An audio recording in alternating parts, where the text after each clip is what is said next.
Stop! You haven't subscribed to the channel yet? Subscribe now. We have new stories every day. Now, let's go. Tangled Webs of Deception. My name is Sarah, and I'm 36 years old. I live in the bustling city of New York, where the streets are always alive and the lights never dim. For 13 years, I was married to Michael, a dedicated and hardworking man. Michael is 38, a civil engineer who often spends his days overseeing construction projects around the city. Together, we have two wonderful children, Jessica, who is 10, and Benjamin, who just turned 8. Our life was comfortable and ordinary. We weren't wealthy, but we had everything we needed. Our apartment in Brooklyn was cozy, filled with family photos, children's drawings on the fridge, and the sound of laughter echoing through the halls. Over the years, however, something changed. The warmth and intimacy that once defined our relationship began to fade. Michael's job demanded more of his time, and he often came home late, exhausted and preoccupied. Our conversations dwindled to logistics: who would pick up the kids from school, what bills needed to be paid, and whether we had milk in the fridge. Nights that used to be spent cuddling on the couch watching movies turned into silent evenings where he'd fall asleep in front of the TV, and I'd find myself alone with my thoughts. One particularly lonely evening, after putting Jessica and Ben to bed, I poured myself a glass of wine and sat at the kitchen table. The apartment was quiet except for the hum of the refrigerator. I glanced at the clock, 10:30 p.m., and sighed, knowing Michael wouldn't be home for at least another hour. My fingers absent-mindedly tapped on my phone screen, and an ad popped up. Feeling disconnected? Find someone who understands. It was for a dating app. I stared at it for a moment, a mix of curiosity and guilt swirling inside me. What's the harm in looking? I whispered to myself. I just need someone to talk to.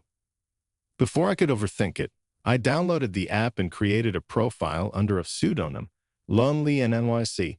I uploaded a generic photo of a sunset, careful not to reveal my identity. Within minutes, messages started flooding in. Most were crude or uninteresting, but one caught my eye. "Hello, how's your evening going?" The message read. It was from Seeking Connection 38. I hesitated before typing back. "It's going okay. Just a quiet night at home. You?" "Same here," he replied. "Sometimes the quiet nights are the hardest, aren't they?" I felt a pang of recognition. They can be, yes. We continued chatting, and I learned his name was Tom. He was 38, lived in Manhattan, and like me, was married with children. He said he felt invisible at home, that his wife was always busy with her career, and they rarely connected anymore. "I know how you feel," I confessed. "It's like we're living parallel lives but never intersecting." Our conversations became a nightly ritual. After the kids were asleep, and Michael was still at work, I'd curl up on the couch and chat with Tom for hours. We talked about everything: our favorite movies, the books that moved us, the dreams we'd abandoned, and the small joys we still cherished. One night, Tom wrote, "I feel like I can tell you anything." "Me too," I replied. "It's been a long time since I've felt this close to someone." "Would you like to meet in person?" he asked tentatively. I stared at the message, my heart pounding.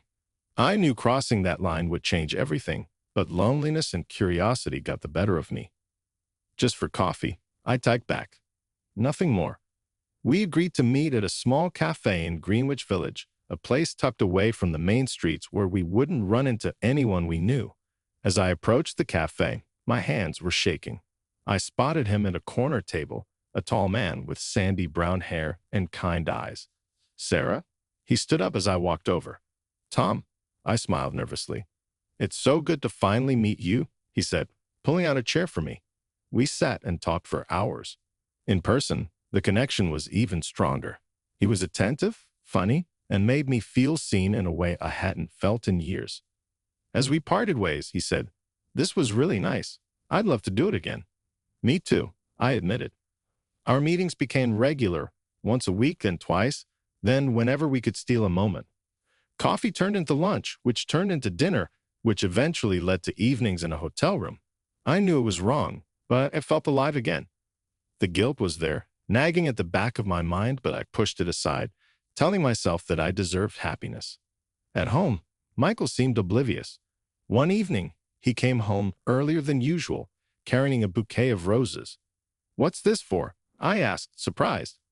"Just thought you might like them," he said, kissing me on the cheek.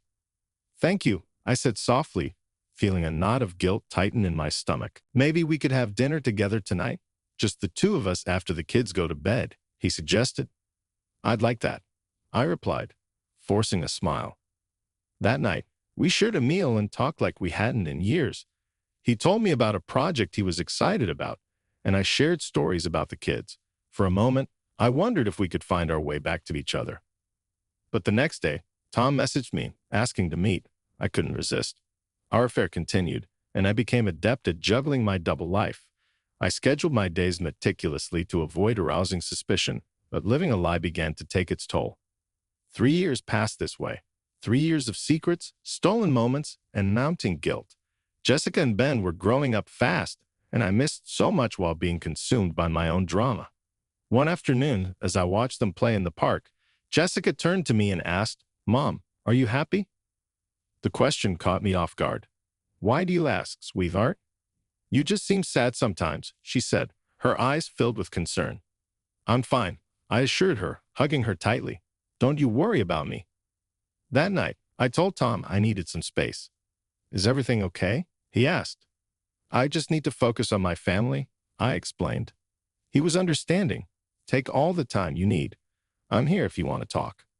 A few weeks went by without contact. I tried to reconnect with Michael, suggesting we take a weekend trip with the kids. "That sounds great," he agreed. "I've missed spending time together." We went to a cabin upstate, hiking during the day and roasting marshmallows at night. For the first time in a long while, I felt content. But upon returning home, I found myself slipping back into old habits. The excitement and passion I'd felt with Tom were missing, and I craved them. One evening, after a trivial argument with Michael about the laundry, I reached out to Tom. "Can we meet?" I asked. "Of course," he replied. We decided to go to a movie theater across town, thinking it was unlikely we'd run into anyone we knew. As we sat in the darkened theater, his hand found mine. It felt comforting, familiar. After the movie, we walked outside, and he pulled me into a quiet alleyway. "I've missed you," he whispered, leaning in to kiss me. "I've missed you too," I admitted. Just then, I heard someone call my name. "Sarah, is that you?" I turned to see David, one of Michael's closest friends, staring at us with a puzzled expression. "David, hi," I stammered, stepping away from Tom. "What are you doing here?" he asked, glancing between us. "I was just catching a movie with a friend," I said, my face flushing. "Right," he nodded slowly. "Well, say hi to Michael for me." "Will do," I replied weakly. As David walked away, panic set in. "This is bad," I whispered. "Do you think he'll tell Michael?" Tom asked. "I don't know," I said, my mind racing. That night, I couldn't sleep. Every time I closed my eyes, I imagined the fallout. The next day, I tried to act normal, but when Michael came home, his expression was grim. "Can we talk?" he asked, his voice strained. "Of course," I said, my heart pounding. He sat down at the kitchen table, and I joined him. "I ran into David today," he began. "Oh?" I tried to sound casual. "He said he saw you at the movies last night." I swallowed hard. "Yes, I went to see a film." "With a man," he continued, his eyes locking onto mine. "A friend," I said quickly, "from book club." "Sarah, don't lie to me," he said firmly. "Are you having an affair?" I felt the walls closing in. "Michael, just tell me the truth," he demanded. Tears welled up in my eyes. "Yes," I whispered. He leaned back, pain etched across his face. "How long?" 3 years, I admitted. He stood up abruptly, knocking over his chair. 3 years? You've been cheating on me for 3 years? "I'm so sorry," I cried. "I never wanted to hurt you." He laughed bitterly. "Well, you did a fantastic job of that." "Please let me explain," I begged. "Explain what?" "That our entire marriage has been a lie." "It's not like that," I protested. "I love you." "You have a funny way of showing it," he snapped. He grabbed his keys and headed for the door. "Where are you going?" I asked desperately. "Out," he said coldly. "I can't be here right now." He left, and I collapsed onto the floor, sobbing. The days that followed were a nightmare. Michael moved into a hotel and filed for divorce. He refused to see me, communicating only through his lawyer. The children were confused and hurt.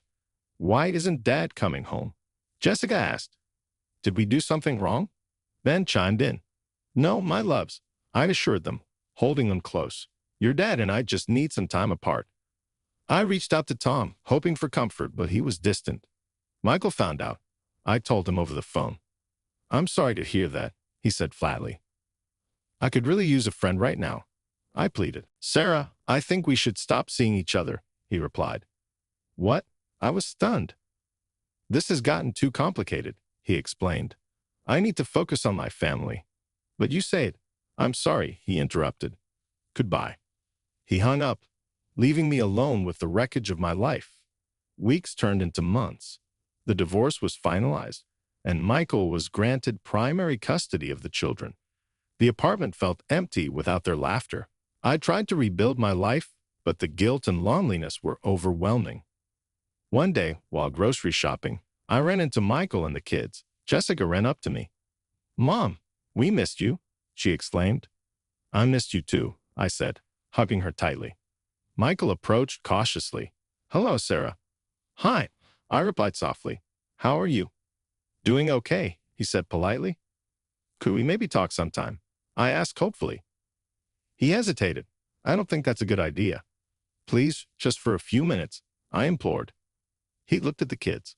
"All right, I'll call you." A week later, we met at a quiet cafe. He was guarded, his eyes weary. "Thank you for meeting me," I began. "What did you want to talk about?" he asked. "I just wanted to apologize," I said sincerely, "for everything." He sighed. "I appreciate that, but it doesn't change what happened." "I know," I admitted. I miss our family." He looked away. "You should have thought about that before." "Is there any chance we could try again?" I asked tentatively. He shook his head. "I can't trust you, Sarah. And without trust, there's nothing." Tears filled my eyes. "I understand." He stood up. "I need to go." "Take care," I whispered as he walked away. I sat there long after he left, coming to terms with the finality of it all. Reader comments. Jessica, this story is incredibly moving. It's a stark reminder of how our choices can have lasting impacts on those we love. Michael, as someone who has experienced infidelity, I feel for Michael. Trust once broken is hard to rebuild. Lily P., I think Sarah's loneliness is understandable, but she should have communicated with Michael instead of seeking comfort elsewhere. David Key. This story highlights the importance of open communication in a marriage. Maybe if they talked earlier, things could have been different. MS. My heart breaks for the children. They often suffer the most in these situations.